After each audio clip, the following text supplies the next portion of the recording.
Hello बच्चों, let's see this question. The question says which of the following compound does not give oxyacid of central atom on hydrolysis? Option A SiCl4, B NCl3, C PCl3 and D PCl5. So इस question में हमें ये बताना है कि जो हमें ये ऑप्शंस दिए हुए हैं इनमें से कौन सा कंपाउंड है which does not give oxy acid of central atom on hydrolysis. ठीक है, तो मतलब हमें क्या बनना चाहिए प्रोडक्ट में अगर हम हाइड्रोलिसिस करें, ये जो चार ऑप्शन दिए हैं इनका, तो हमें उसकी जो सेंट्रल एटम है उसकी ऑक्सी एसिड बननी चाहिए। ठीक है, ऑन हाइड्रोलिसिस। सो देखो हम अगर वन बाय वन देखें तो पहला हमें दिया हुआ है SiCl4। ठीक है, सो देखो SiCl4 जो हमारा होता है वो क्या होता है, SiCl4 में हमारे पास ये होता है जो हमारा सिलिकॉन है ये थर्ड पीरियड में होता है। ठीक है, ये होता है थर्ड पीरियड में, थर्ड पीरियड एलिमेंट है ये हमारा, और इसके पास होते हैं इट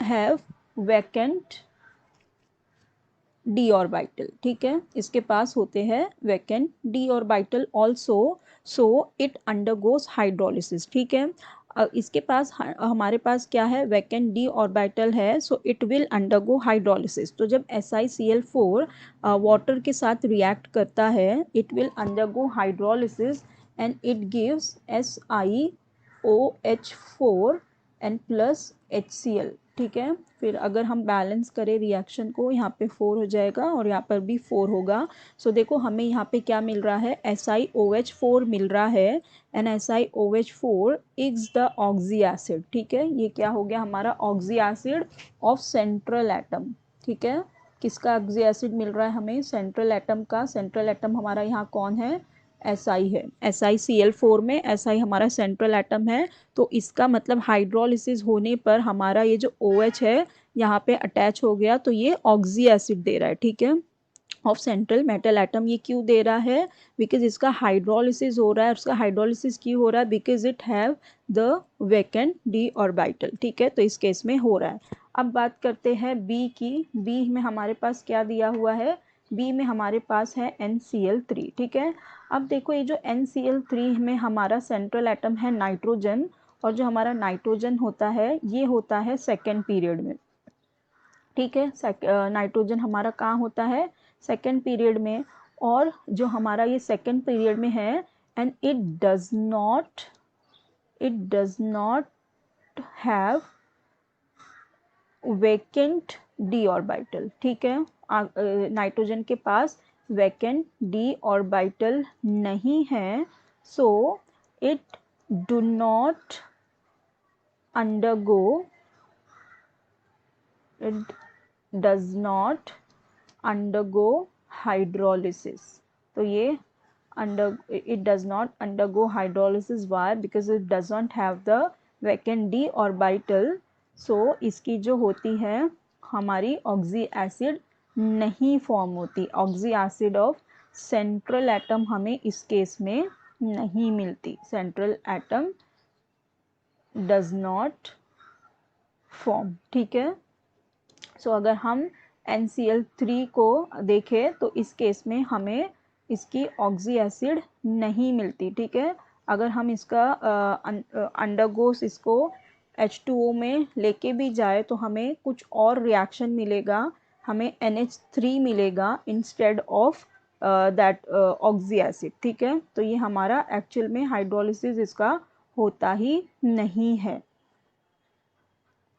अब बात करते हैं हमारा सी। हमारे सी में हमारे पास क्या दिया हुआ है, सी वी हैव, यहाँ लिख देते हैं सी है PCl3। अब PCl3 के केस में देखो जो हमारा PCl3 है यहाँ पे सेंट्रल एटम है फॉस्फोरस। फॉस्फोरस होता है हमारे थर्ड पीरियड में। ठीक है, ये होता है थर्ड पीरियड में, तो अब ये थर्ड पीरियड में है, इसके पास क्या है, it have vacant D orbital है, इसके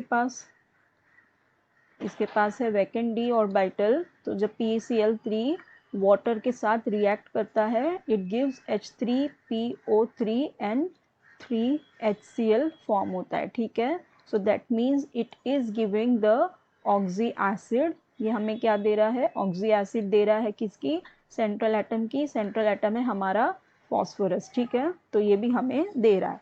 देन नेक्स्ट है हमारे पास PCl5। अब देखो यहाँ पर भी तो वही सेम हो जाएगा, यहाँ पे सेंट्रल एटम है फॉस्फोरस, थर्ड पीरियड का एलिमेंट है, इसके पास वैकेंट d ऑर्बिटल है, so it will also undergo hydrolysis. Okay, so ये हाइड्रोलिसिस होगा वाटर के साथ and it will give H3PO4 and plus HCl, ठीक है, तो ये भी हमें ऑक्सी एसिड दे रहा है, ठीक है, ये भी हमारी क्या हो गई, ऑक्सी एसिड हो गई। So the one which is not giving oxy acid is only NCl3, जो हमें ऑक्सी एसिड नहीं दे रहा है। ये ऑक्सी एसिड क्यों नहीं दे रहा है? Because it does not undergo hydrolysis. अब हाइड्रोलिसिस में क्यों नहीं हो रहा है? Because it doesn't have the vacant d orbital, because ये सेकेंड पीरियड का एलिमेंट है, ठीक है। सो हमारा करेक्ट ऑप्शन क्या हो जाएगा? Option B, NCl3।